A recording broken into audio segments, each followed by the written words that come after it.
Colosenses capítulo 3. Colosenses capítulo 3.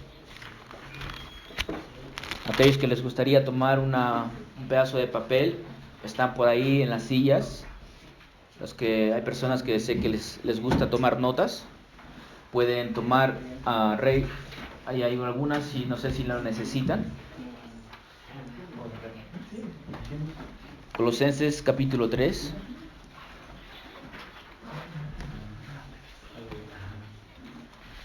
Esta mañana vamos a exponer los versículos del 15 al 17. Colosenses capítulo 3, versículos del 15 al 17.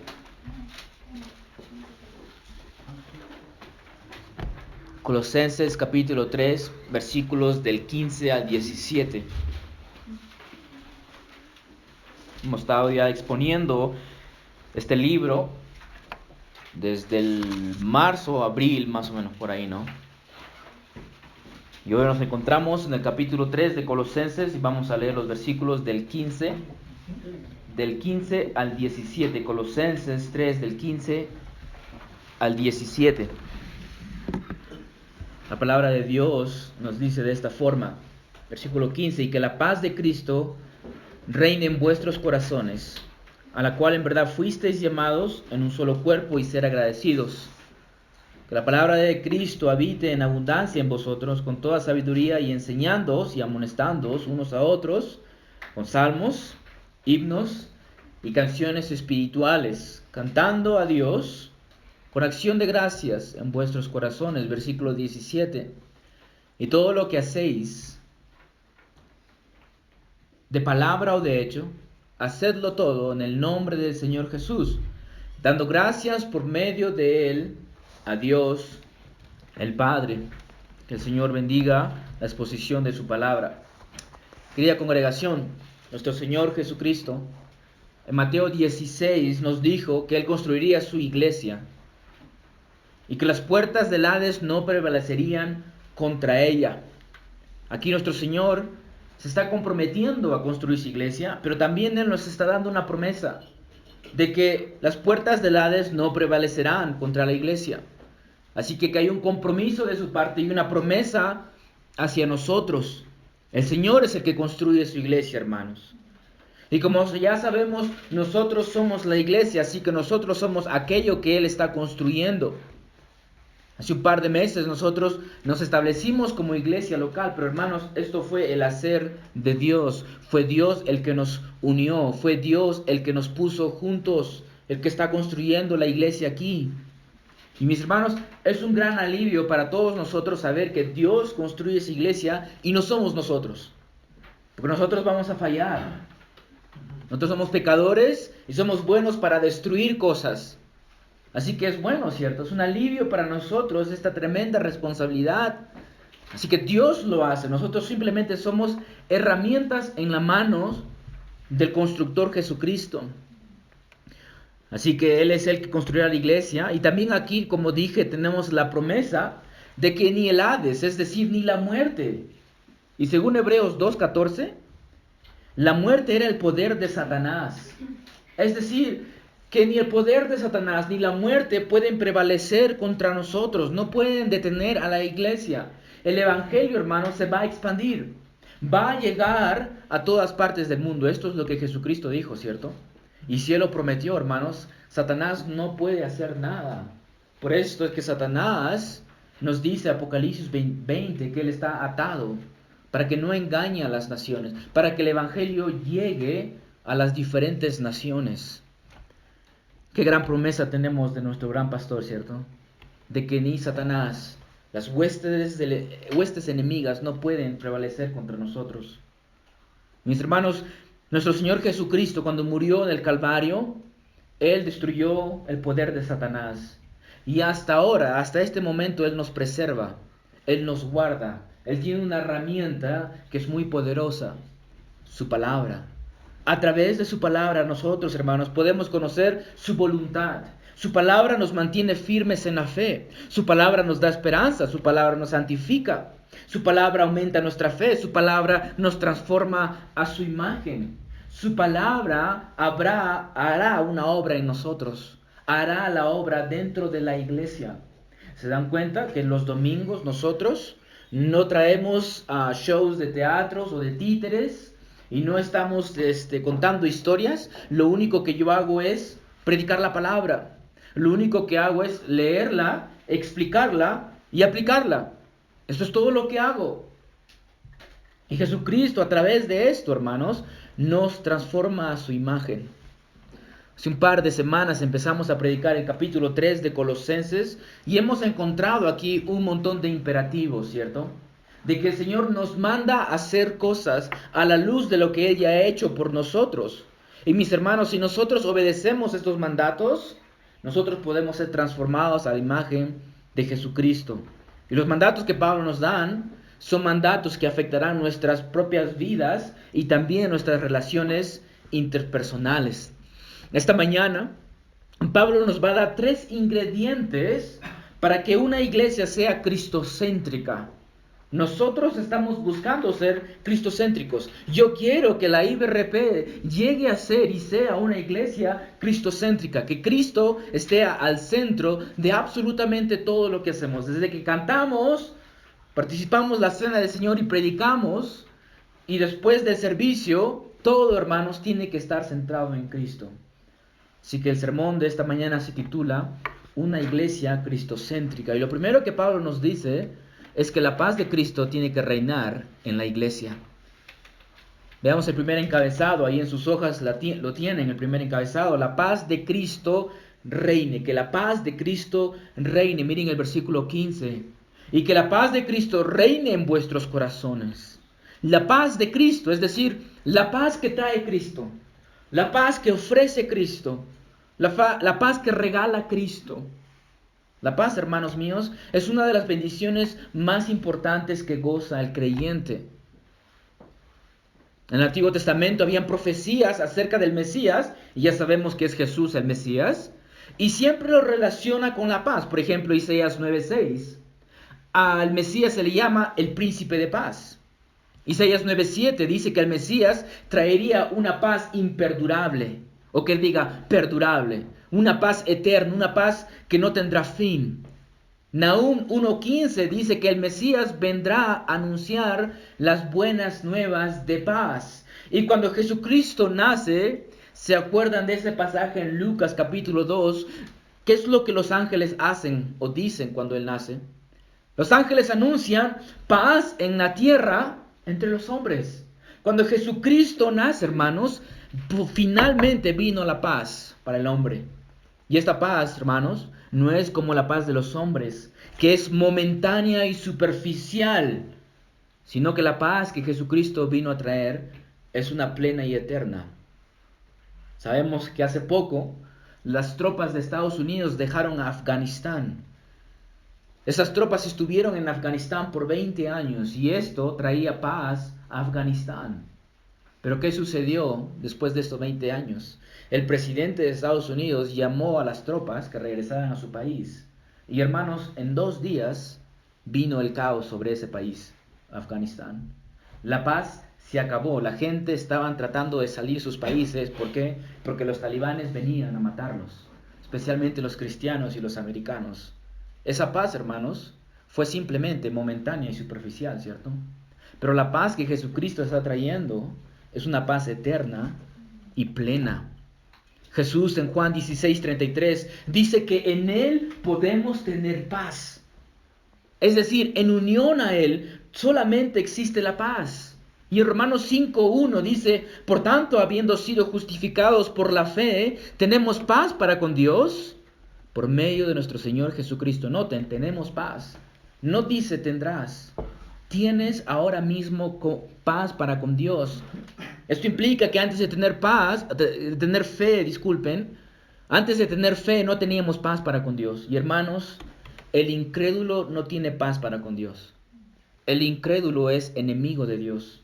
Así que si tú no estás en Cristo, si tú aún no eres un creyente, tú no eres amigo de Dios, tú eres su enemigo.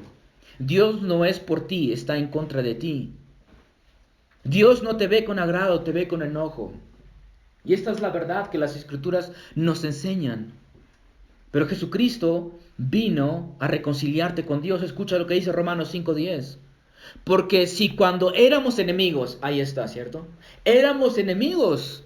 Antes de poner tu fe en Cristo no eras amigo de Dios, eras su enemigo. Porque si cuando éramos enemigos fuimos reconciliados con Dios por la muerte de su Hijo.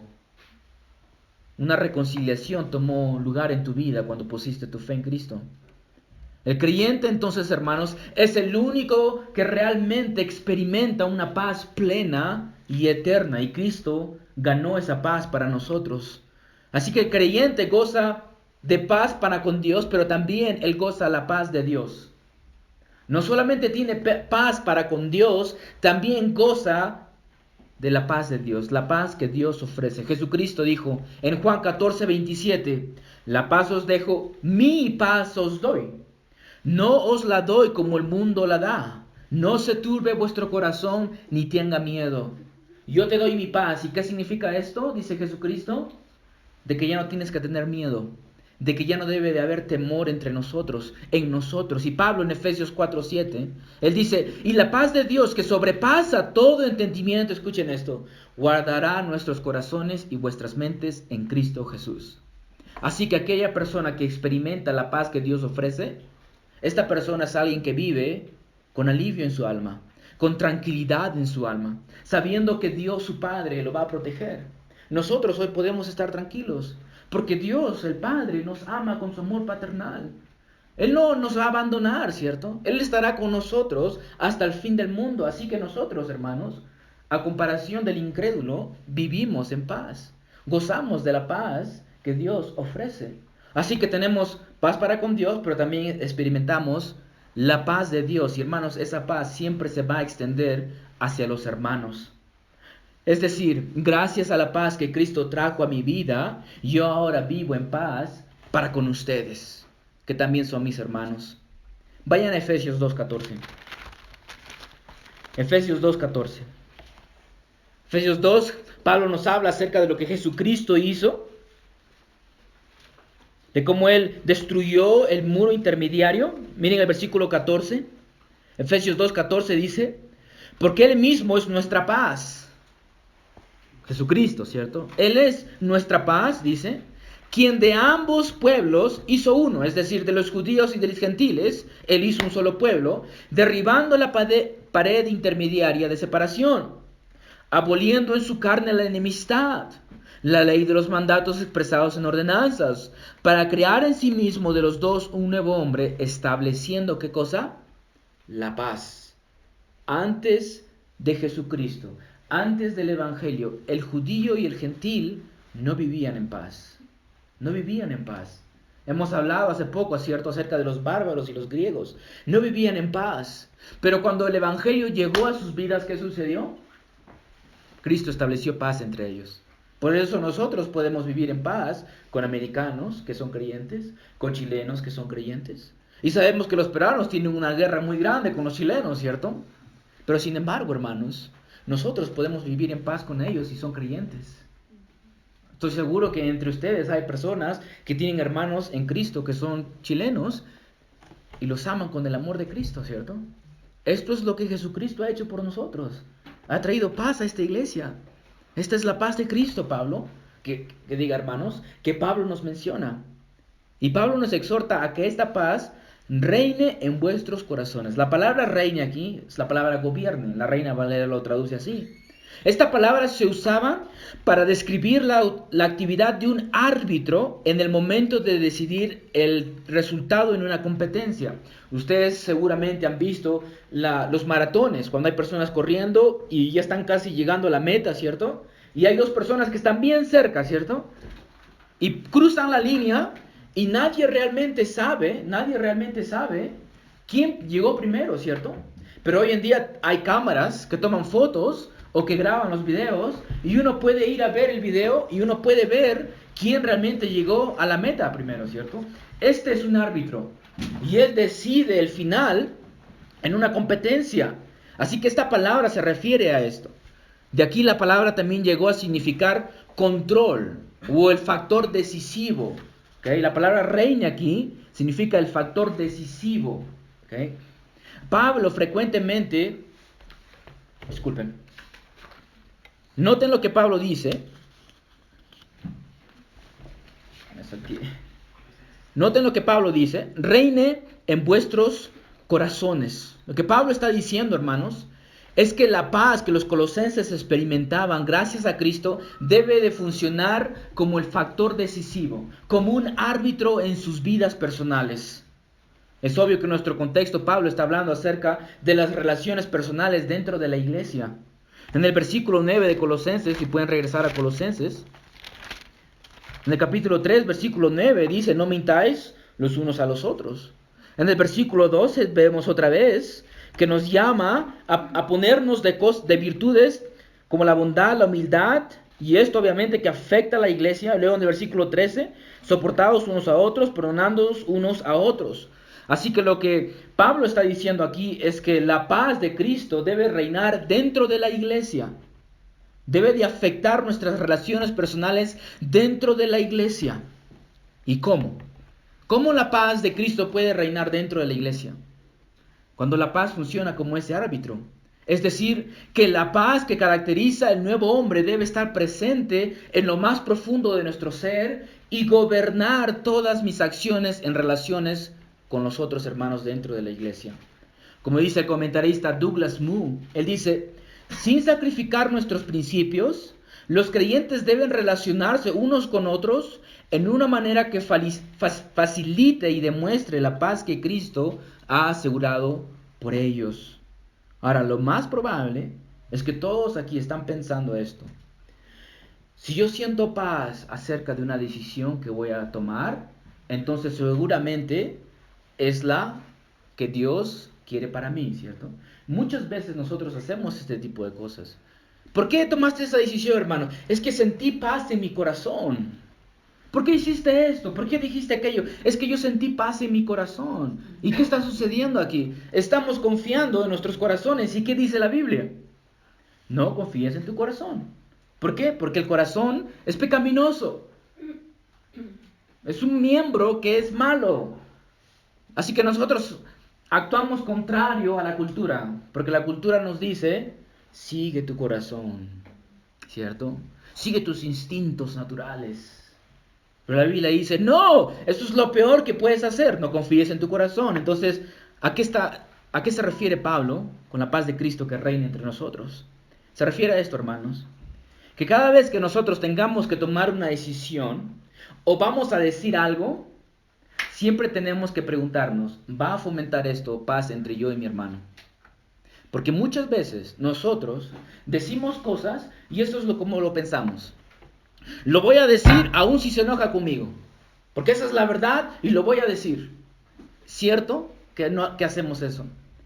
Pablo está diciendo: no, tú tienes que hacer todo lo contrario. Antes de decir algo o antes de hacer algo, tú tienes que pensar: ¿traerá esto paz entre yo y mi esposa? ¿Traerá esto paz entre yo y mi hermano? ¿Traerá esto paz entre yo y mi esposa? Si no trae paz, no lo digas y no lo hagas. Esto es lo que Pablo está diciendo. Hermanos, esto es un buen principio por lo cual nosotros tenemos que vivir, ¿cierto? Especialmente aquí en la iglesia. Antes de decir algo, muérdete la lengua y di: a ver, si lo que digo, ¿se enojará conmigo? ¿Se enojará mi hermano? ¿Traerá paz? ¿Me va a decir: pero por qué dijiste esto? Mejor no, mejor, ¿sabes qué? No lo digo. No lo hago. Romanos 14:19 dice: así que procuremos lo que contribuye, escuchen esto, a la paz y a la edificación mutua. Esto es lo que tenemos que hacer. Busca la paz y la edificación mutua con tus hermanos. Si lo que vas a decir o vas a hacer no contribuye a la paz y no contribuye a la edificación mutua, entonces, hermanos, no lo hagas y no lo digas.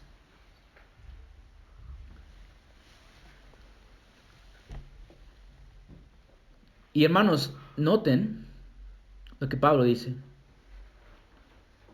Sigan mirando otra vez el versículo 15, a la cual dice: en verdad fuisteis llamados en un solo cuerpo.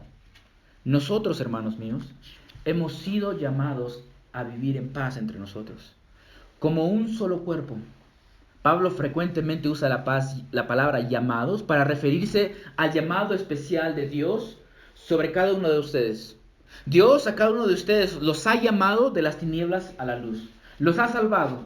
Los ha llamado del reino de tinieblas al reino de su Hijo amado. Pero también Pablo muchas veces va a especificar algunas virtudes o bendiciones a lo cual los creyentes están llamados. Por ejemplo, Gálatas 5:13. Pablo dice que fuimos llamados a libertad. Entonces, estás llamado de la esclavitud, ¿a dónde? A la libertad. Efesios 4:4 dice que somos llamados a una esperanza. Antes no teníamos esperanza, ahora fuimos llamados a una esperanza. 1 Tesalonicenses 4:7, llamados a santidad. Colosenses 3:15, como nuestro versículo, llamados a paz. Y podemos ver, hermanos, claramente en estos contextos, o en estos versículos, que Dios ha escogido a un pueblo, no simplemente para que sea su pueblo, sino para que vivan una vida diferente. Nosotros estamos llamados a vivir una vida diferente. Estamos llamados a vivir en paz. Seguramente aquellas personas que son miembros en alguna asociación, por ejemplo, sé que la hermana Emma es parte de una asociación, ¿cierto? Que venden cosas. Y lo más probable es que haya muchos problemas ahí, ¿cierto? Que cada vez que tengan una reunión empiecen a ofenderse, que tú dijiste esto, que tú dijiste aquello, que tú no respetas mi área y que tú haces esto. Se vive como un caos, ¿cierto? A todas las personas que han pertenecido, han sido parte de una asociación, esto siempre sucede. ¿Por qué? Porque la paz de Cristo no reina en ellos. Porque ellos no han sido llamados a vivir en paz como nosotros dentro de la iglesia y en nuestras familias y nuestras relaciones personales. Así que esto es lo que Pablo está diciendo, que fuimos llamados a paz en un solo cuerpo, en un solo cuerpo. El llamado que Dios hace siempre es personal, hermanos, siempre, ¿ok? Cada uno de nosotros ha sido llamado personalmente por Dios a través del Evangelio. Sin embargo, al mismo tiempo, el Evangelio es inescapablemente corporal. Tú fuiste llamado personalmente, pero fuiste llamado para unirte a una iglesia. Fuiste llamado para ser miembro en un cuerpo. Siempre es así, hermanos. Este cuerpo del que habla Pablo es el cuerpo de Cristo, la iglesia. Mira el capítulo 1, versículo 18 de Colosenses. Él es Cristo, es también cabeza del cuerpo que es la iglesia. Versículo 24 dice lo mismo, capítulo 2, 19 también dice lo mismo. Así que todos y cada uno de nosotros formamos el cuerpo de Cristo. Todos nosotros somos un solo hombre. Por lo tanto, nos pertenecemos los unos a los otros. Así que la paz debe ser siempre el principio que reine en cada uno de nosotros, en esta congregación. Tenemos que vivir en paz, hermanos. Tenemos que vivir en paz. Y noten lo último que dice Pablo en el versículo 15. Él dice, y sed agradecidos. Es un poco extraño, ¿cierto? Que él mencione ser agradecido junto con lo que nos acaba de decir. ¿Qué relación hay entre la paz y el ser agradecido? Pero hermanos, están estrechamente relacionados. Una persona agradecida es una persona que está satisfecha y contenta con lo que ha recibido de Dios. Y una persona que está satisfecha y contenta con lo que ha recibido de Dios va a poner a un lado cuestiones insignificantes con tal de vivir en paz con los demás.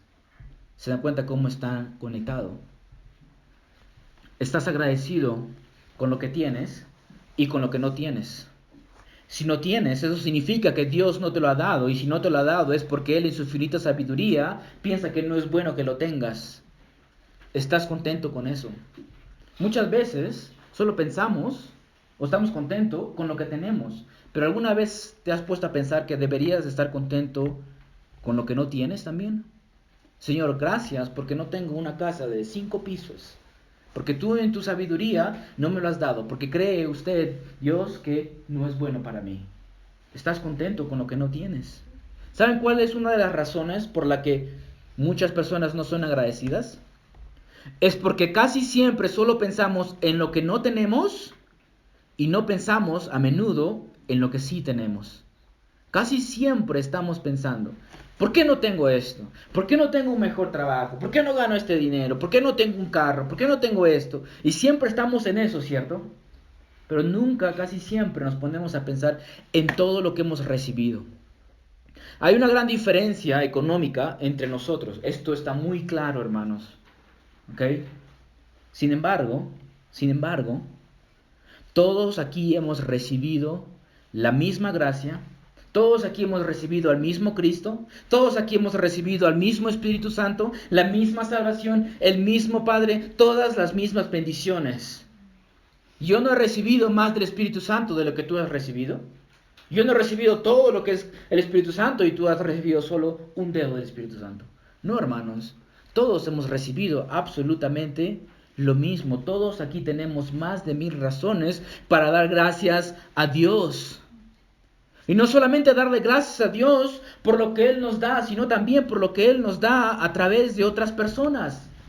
Hermanos, muchos de nosotros aquí hemos recibido más de otras personas de lo que nosotros hemos ganado, ¿cierto? Casi siempre es así. Ponte a pensar en lo que tienes y casi siempre es porque alguien te lo ha dado. Agradeces a Dios por lo que has recibido de parte de otras personas. ¿Qué pasaría, hermanos, si en vez de quejarnos de los hermanos y empezar a ver sus faltas y sus pecados, empezamos a estar agradecidos por ellos? En vez de estar viendo la falta y el hermano a esto y el hermano a aquello, mejor, ¿sabes qué? Me paro y digo, Señor, gracias por esa alma. Gracias por ese hermano que está aquí en la iglesia. Porque tú de alguna otra forma recibes bendición de ellos. Recuerden, hermanos, que la ingratitud promueve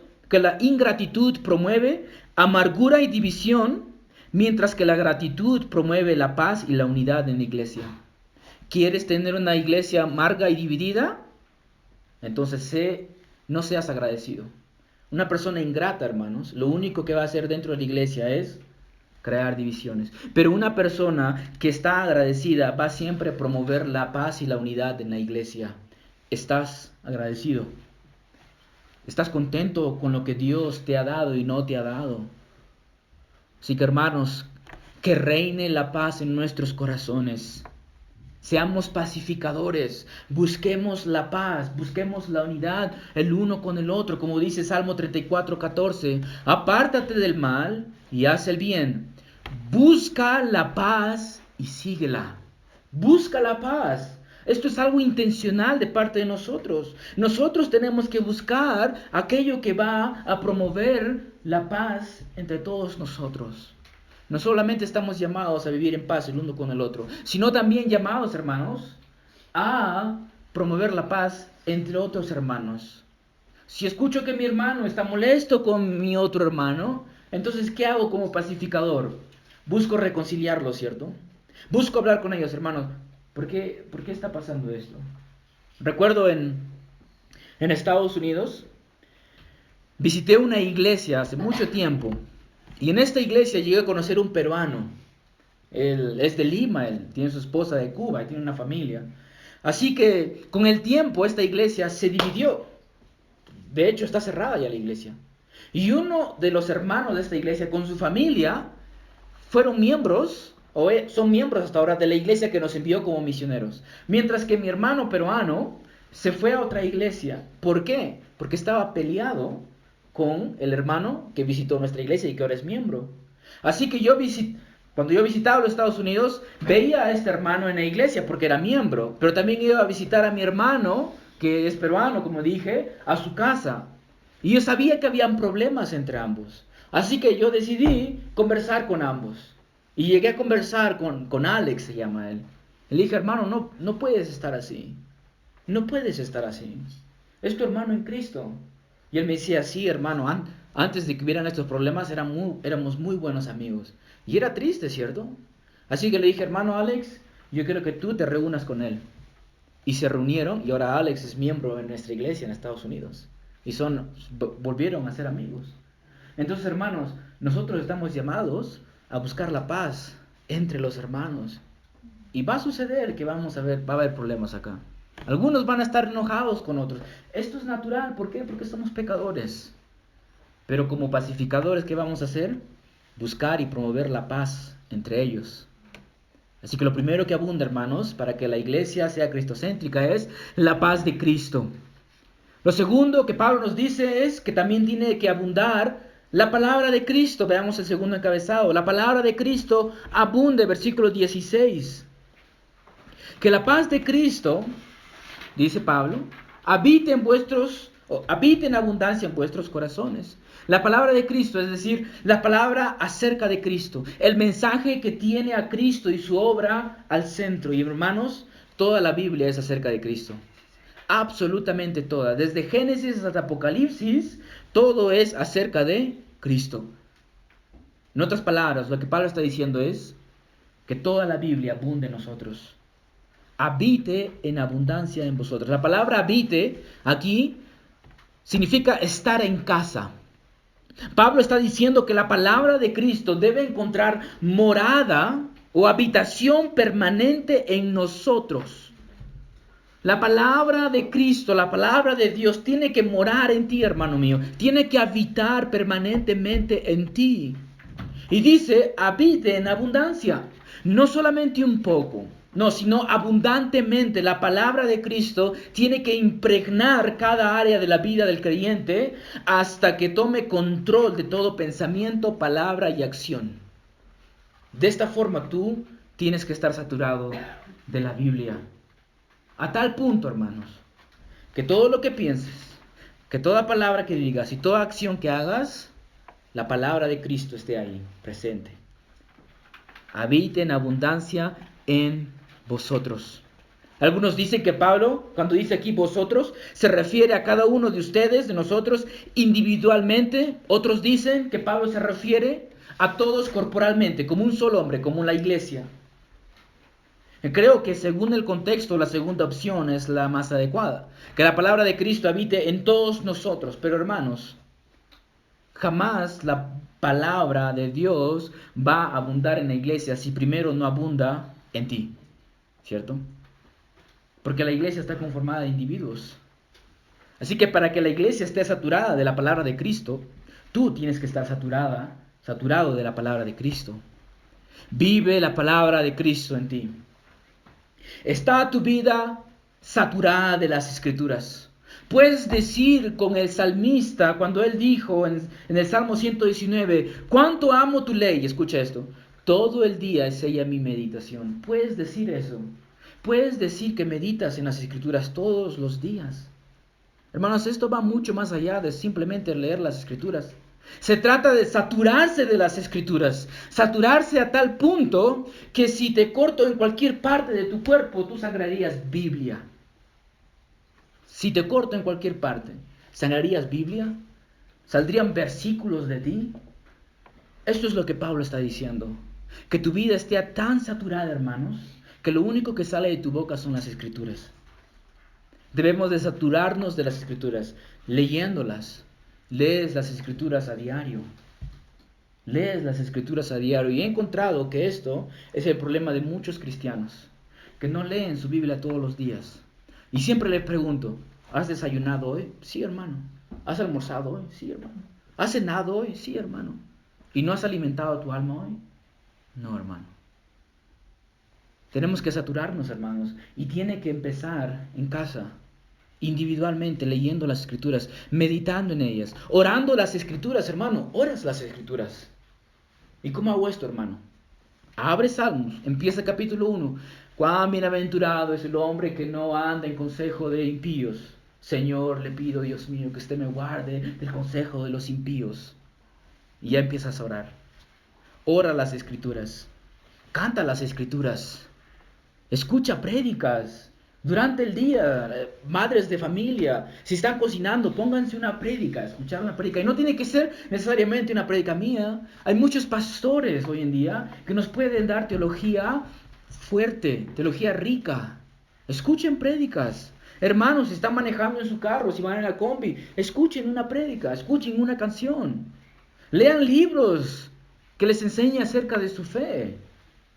Antes, hermanos, antes de que Cristo me salvara, detestaba leer. Jamás yo podría pensar en que un libro era un regalo. Si alguien me regalara un libro, yo decía, ¿y qué hago con este libro? ¿Qué se supone que haga? Pero el Señor cambió ese deseo. Y ahora me gusta leer. Estoy sentado, ok, voy a empezar a leer. Hasta tengo un libro en el baño, hermanos, porque quiero leer, quiero conocer las Escrituras. Tengo un libro en todas partes. Quiero saturarme, hermanos, de la Biblia. ¿Sabes qué sucederá si te llenas de las Escrituras? Tu corazón se llenará de ella. Y cada vez que abras la boca, adivina qué va a salir de ella. Las Escrituras. Porque de la abundancia del corazón, abra la boca. Entonces, escuchar a estas personas, a esos jóvenes, que todo lo que te hablan es de fútbol, te conocen a todos los jugadores, cuándo ha jugado tal persona, quién es esta persona, quién es el delantero. ¿Sabes por qué él puede hablarte de eso? Porque todo lo que está en su corazón es el fútbol. Porque se satura del fútbol, ¿cierto? Pero ¿qué pasaría si nos empezáramos a saturar de las Escrituras? Todo lo que hablas va a ser de Cristo, ¿cierto? Todo lo que hablas es de este pasaje, hermano, y esto es lo que he visto. ¿Y tú qué piensas, cierto? Cuando nos saturamos de la palabra de Cristo, Cristo se convierte en el centro de nuestra experiencia corporal. Voy a leer esto una vez más. Cuando nos saturamos de Cristo o de la palabra de Cristo, Cristo se convierte en el centro de nuestra experiencia corporal. Así es como una iglesia llega a ser cristocéntrica. Pablo nos dice que hay dos modos en que la palabra de Cristo se establece como el centro en la congregación. Él dice, enseñando y amonestando los unos a los otros. Les hago una pregunta, hermanos. Pablo está diciendo aquí que solo los pastores deben enseñar y amonestar, que solo los diáconos deben enseñar y amonestar, o toda la congregación. Claramente toda, ¿cierto? Dice amonestándoos y enseñándoos unos a otros. Unos a otros. Así que cada uno de ustedes tiene esta responsabilidad de enseñar y de amonestar. Pablo nos ha dicho que debemos de vestirnos de amor, ¿cierto? Y una de las formas de mostrar amor el uno por el otro es a través de enseñarnos y amonestarnos. Todos aquí, hermanos, tienen la tarea de enseñar y amonestar. No necesitas pararte en el púlpito para enseñar. No necesitas venir un miércoles y decir, pastor, ¿puedo enseñar el miércoles porque me gustaría enseñar? Hermano, tú puedes enseñar los domingos. No solamente te tienes que parar aquí para hacerlo. Porque obviamente que no todos predicaban en la iglesia, ¿cierto? Pero sin embargo todos están llamados a enseñarse y a amonestarse. Miren el capítulo 1, versículo 28 de Colosenses. Escuchen lo que Pablo dice. Él dice, a él nosotros, es decir, él como apóstol y los otros misioneros con él, los apóstoles también. A él nosotros, es decir, a Cristo, proclamamos, escucha esto, amonestando a todos los hombres, ahí está la palabra, la misma palabra, y enseñando a todos los hombres, otra vez la misma palabra, con toda sabiduría, y esto es también lo que dice Pablo en este versículo, el versículo 16, a fin de poder presentar a todo hombre perfecto en Cristo. Hermanos, de la misma forma en que Pablo, a través de su oficio apostólico, nosotros, hermanos, estamos llamados a amonestar y a enseñar a todos los hombres. Cada uno de ustedes, hermanos míos, son ministros dentro de la iglesia. ¿Y cuál es el propósito? Alcanzar la madurez espiritual. Esto es un mandato para ti. No es una recomendación, hermanos. Pablo no te está diciendo, bueno, si sientes en tu corazón enseñar y exhortar hoy día, puedes hacerlo. No, él dice, exhórtense y enséñense los unos a los otros. La palabra enseñar es impartir o dar a conocer la verdad. Amonestar es advertir a las personas acerca de las consecuencias de sus conductas. Y luego dice con toda sabiduría, es decir, que la enseñanza y la amonestación deben ser hechas en formas apropiadas, conociendo las circunstancias y las personas a las que vamos a hablar. Así que, hermanos míos, enseñémonos y exhortémonos los unos a los otros. Quiero que hagas algo. Cada domingo que vengas o miércoles a nuestros estudios, quiero que tengas estas dos cosas en tu mente. Quiero que lo veas, ¿ok? Quiero que digas esto. Voy a la iglesia con el propósito de enseñar y de amonestar. Cada uno de nosotros tiene que tener esto en mente. ¿Y qué sucede cuando tenemos esto en mente? Ya no nos convertimos en simples oyentes. Ya no nos convertimos en alguien que simplemente viene a recibir, sino alguien que viene a dar. No somos simplemente espectadores, sino que venimos a participar. Creo que esto todo creyente que va a una iglesia tiene que tener en mente. Yo hoy día domingo, sí voy a ir a escuchar la prédica, pero también yo voy a ir a ¿qué? A enseñar y a exhortar con toda sabiduría. Y lo que a continuación va a decir Pablo, hermanos, es lo más descuidado por muchas iglesias hoy en día. Noten lo que dice Pablo. Con toda sabiduría, enseñándonos y amonestándonos unos a otros, escucha esto, con salmos, himnos, canciones espirituales, cantando a Dios. ¿Entienden lo que Pablo está diciendo aquí, hermanos? Sin limitar otros medios para enseñar y exhortar, Pablo identifica los salmos, los himnos y las canciones que nosotros cantamos como la forma en que los creyentes se enseñan y se amonestan. Hermano, ¿alguna vez has pensado que en lo que tú cantas, así tú estás enseñando y exhortando a otros hermanos? Cada vez que nosotros cantamos, hermanos, antes de la prédica hemos cantado. Cuando tú cantas, tú estás enseñando a tu hermano. Tú estás amonestando a tu hermana.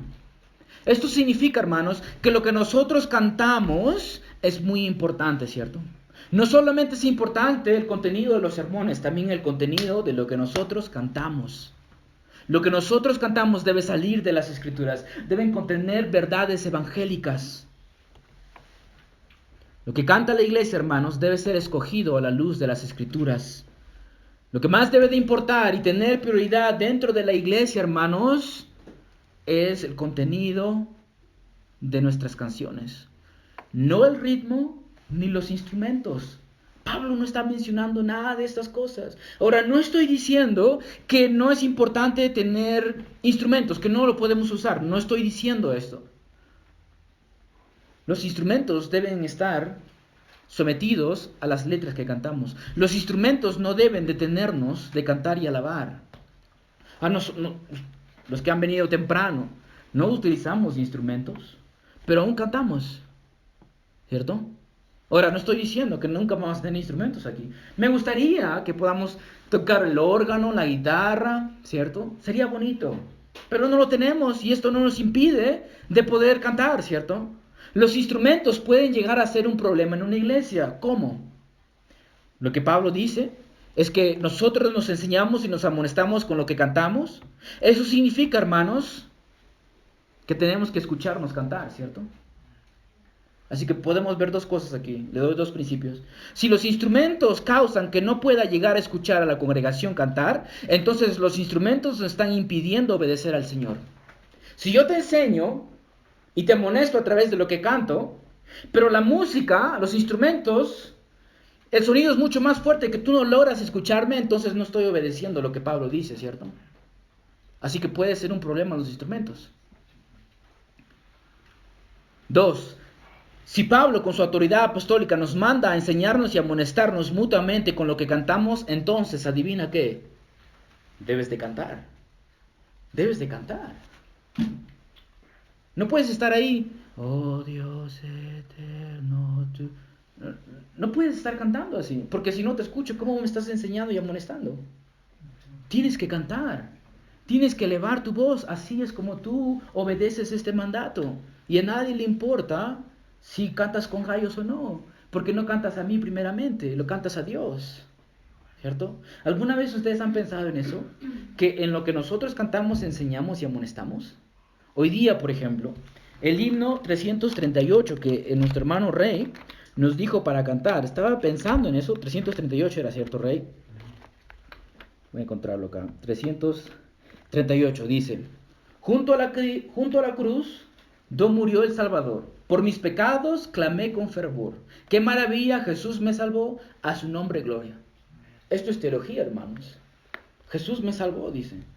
Por mis pecados Él murió. Esto es teología. Y luego dice: ven sin tardar a la cruz, pecador. Allí te espera Jesús Salvador. Allí de Dios hallarás el amor, a su nombre gloria. ¿Sabes qué es eso? Amonestación. Nos estamos amonestando los unos a los otros. Así que nos estamos enseñando y nos estamos amonestando. Cuando escucho yo a mi hermano Daniel diciendo: a su nombre gloria, wow, a su nombre gloria, Dios se merece la gloria. Y luego me dice: pecador, ven a Cristo. Oh, wow, yo tengo que venir a Cristo. Oh, Dios mío, perdona mis pecados. ¿Cierto? Lo que cantamos, hermanos, nos enseña y nos exhorta. Y Pablo dice que lo hacemos de tres formas. con salmos, himnos y canciones espirituales. Ahora, ¿qué significa esto? ¿Ha habido diferencias de opiniones en cuanto al significado de esto? ¿Okay? Y hay congregaciones, por ejemplo, que solamente cantan los salmos. Nosotros ayudamos, apoyamos un ministerio en Cajamarca, un ministerio presbiteriano, y ellos solamente cantaban los salmos. Por más que sonara mal, no importa, solo los salmos. ¿Qué significan estas tres palabras? Salmo, obviamente que eso se refiere a los salmos del Antiguo Testamento. No hay debate al respecto. Himno, ¿qué se refiere con el himno? Aquí hay diferencias de opinión. ¿Okay? La Septuaginta, que es la traducción al griego de la Biblia hebrea, el Antiguo Testamento fue escrito en hebreo y fue traducido en el tiempo de los apóstoles al griego, y esto se llama la Septuaginta. La Septuaginta era la traducción que los apóstoles leían del Antiguo Testamento porque ellos hablaban inglés. ¿Qué inglés? Hablaban griego, no existía el inglés. Hablaban griego, ¿ok? En la Septuaginta, hermanos, encontramos la palabra himnos en los salmos. Por eso algunos dicen que Pablo se refiere a los salmos cuando dice la palabra himnos. Por ejemplo, el Salmo 40, versículo 3, la palabra alabanza allí está traducido en la Septuaginta como himno. ¿Ok? En la Septuaginta la palabra himno se refiere a canciones religiosas, especialmente canciones de alabanza a Dios. En el Nuevo Testamento se encuentran himnos compuestos por los creyentes de este tiempo. Por ejemplo, Colosenses 1, del 15 al 20, era un himno cantado por la iglesia primitiva. Filipenses 2, del 5 al 8, también era otra cantada por los cristianos de ese tiempo. Así que lo más probable es que no solo se refiera a los salmos. 3, canciones espirituales.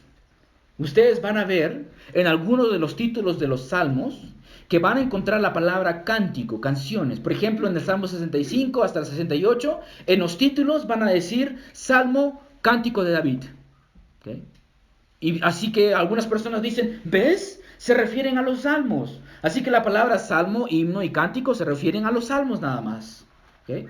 Pero lo más probable es que cánticos aquí sea un tipo de cántico que enfatice las canciones de testimonio. Por ejemplo, Apocalipsis 5. Ustedes van a leer en Apocalipsis 5 cómo hay un cántico nuevo.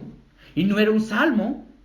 No estaban cantando un salmo en Apocalipsis 5. Era un cántico nuevo, espontáneo, que el Espíritu Santo ponía en los labios de las personas. En el Antiguo Testamento, inclusive en los Salmos, David dice, Dios puso en mis labios un cántico nuevo. Y esto no era el salmo. Cualquier posición que quiera tomar, creo que el punto de Pablo es que, dos cosas. Se debe cantar en la iglesia, claramente, ¿cierto? 2, se debe cantar cosas profundas y ricas en teología. Se debe cantar y se deben cantar cosas ricas y profundas en teología. Por ejemplo, hermanos, en Éxodo capítulo 15, se narra cuando los israelitas salieron de Egipto, y ahí en el Éxodo 15 hay un cántico de Moisés con todo Israel. ¿Y qué cantaron? Cantaron acerca de lo que Dios acaba de hacer por ellos, que los ha liberado. Versículo 2 al 4 dice, mi fortaleza y mi canción es el Señor, y ha sido para mí salvación. Este es mi Dios y le glorificaré. Él es Dios de mi Padre y le ensalzaré. El Señor es fuerte guerrero, el Señor es su nombre. Empezaron a cantar, ¿cierto? A Dios, hermanos. Uno solamente se puede imaginar el gozo que estas personas sentían al cantar. ¿Por qué cantamos, hermanos, en la iglesia? Porque el cántico es una expresión de un corazón agradecido. Por eso tú tienes que cantar. Estás agradecido. Estás agradecido con lo que Dios ha hecho por ti, al liberarte de la esclavitud de tu pecado. Así que eleva tu voz, canta al Señor. Número 2, debes cantar cosas profundas y ricas en teología. ¿De dónde saco esto, hermanos? De los salmos. Los salmos, hermanos, están llenos de la grandeza y el poder de Dios. Lo que cantamos, hermanos, debe estar saturado de la palabra de Cristo, y porque cantamos a Dios. Por esto tiene que estar llenos de teología, hermanos. Hoy en día esto se ignora, y lo único que importa es si suena bonito, aun si es superficial y repetitivo. Hoy en día muchas canciones son así, ¿cierto? Hay una canción en inglés que decía, Good Father. Es más o menos, eres un buen padre, eres un buen padre. Sí lo eres, sí lo eres, sí lo eres, sí lo eres, sí lo eres, sí lo eres. Y yo soy amado por ti, yo soy amado por ti. Sí, yo soy amado por ti, sí, yo soy amado por ti, sí, yo soy amado por ti. Y esto está en la letra del coro. Superficial, hermanos. Los salmos no eran así. Estaban llenos de teología. Ahora, con esto no estoy diciendo que lo que vamos a cantar va a ser seco y sin emoción. Por supuesto que no. Porque a veces hay algunas canciones, ¿cierto? Que te dan un cortocircuito neural, ¿cierto? Porque suena terrible y los hermanos desafinados. Y no importa el tono, hermanos, vamos a cantar nomás. No, no vamos a hacer esto. ¿Queremos que haya música? Por supuesto que sí. La música, hermanos, siempre tiene que ir acompañada con lo que cantamos. Así que lo que cantamos y la música tienen que estar conectadas en armonía. ¿Para qué? Para despertar emociones en nosotros. Pero las emociones no son despiertas primariamente por la música, sino por la letra. La música simplemente es un acompañamiento. La música es una sierva de la letra, está sujeta a la letra. No es lo más importante, simplemente es un acompañamiento.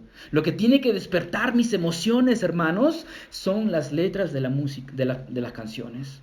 Así que para que una iglesia sea cristocéntrica, entonces, hermanos, tiene que saturarse de las escrituras.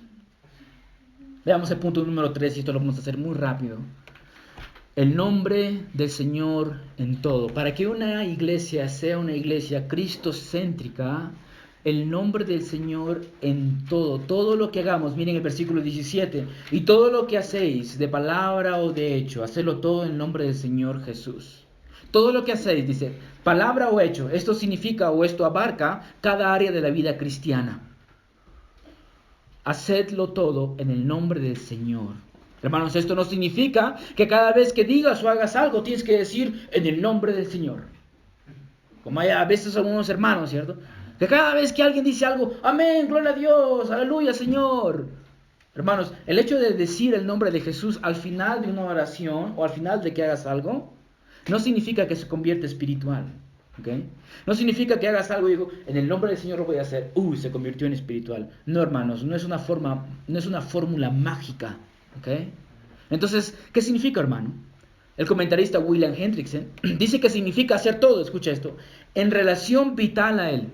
Tienes una relación tú con Él y todo lo que hagas tienes que hacerlo en relación a esa relación, valga la redundancia.